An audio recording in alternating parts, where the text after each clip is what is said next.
మనం కొట్లాడుతున్నది మన కొత్తగా ఏం కాదు అధికారం, 10 ఏళ్ళు అధికారంలో ఉన్నాం. కానీ ఇవాళ కష్టపడి సాధించిన తెలంగాణ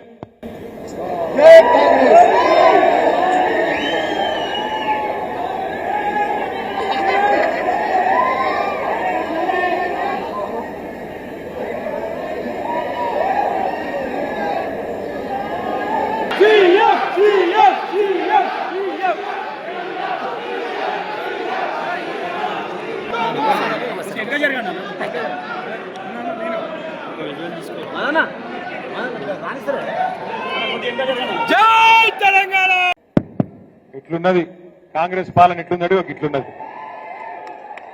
పొద్దున పూట ఎండాకాలంలో కరెంట్ ఉండదు, తెల్లారి 3టికే ఫ్యాన్ బంద్ అవుతుంది, బయటికి పోదామంటే దోమలు. ఈ రోజు పరిస్థితి ఎట్లా ఉందంటే నిజంగా కూడా హైదరాబాద్ లో ఎవరన్నా సంతోషంగా ఉన్నారంటే ఇద్దరు సంతోషంగా ఉన్నారు.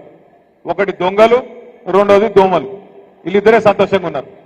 భూములు దోసుకునే దొంగలు, కాంగ్రెస్ దొంగలు హైదరాబాద్ చుట్టూ అడ్డమైన కార్యక్రమాలు చేసుకుంటూ ఇవాళ భూముల మీద పడ్డారు. పొంగులేటి శ్రీనివాసరెడ్డి, రేవంత్ రెడ్డి వాళ్ళ అన్నదమ్ముళ్ళు మొత్తం ఒకటే ఇరుసుకపడ్డారు మేడ్సల్లా. ఇంకో దిక్కు దోమలు.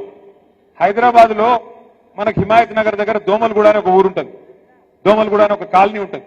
నేను మొన్న అందుకే అసెంబ్లీలో చెప్పిన, మీరు మొన్న రేవంత్ రెడ్డి గారు మొన్న ఈ మధ్యన మీరు మన్మోహన్ సింగ్ పేరు మీద ఒక రోడ్డు పెట్టినవాట, డొనాల్డ్ ట్రంప్ పేరు మీద ఒక రోడ్డు పెట్టినవాట.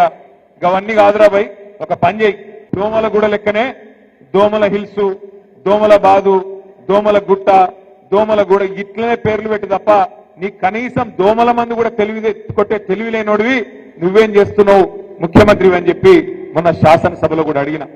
మీరు చూస్తా ఉన్నారు అన్ని విషయాల్లో. ఆయన ఒక్కటే ఆలోచన చేస్తున్నాడు రేవంత్ రెడ్డి గారు, ఎట్లన్నా చేసి మనను బదనాం చేసి కేసీఆర్ అప్పుల పాలు చేసిండని, ఇంకోటి చేసిండని తప్పించుకుందామనే ప్రయత్నం.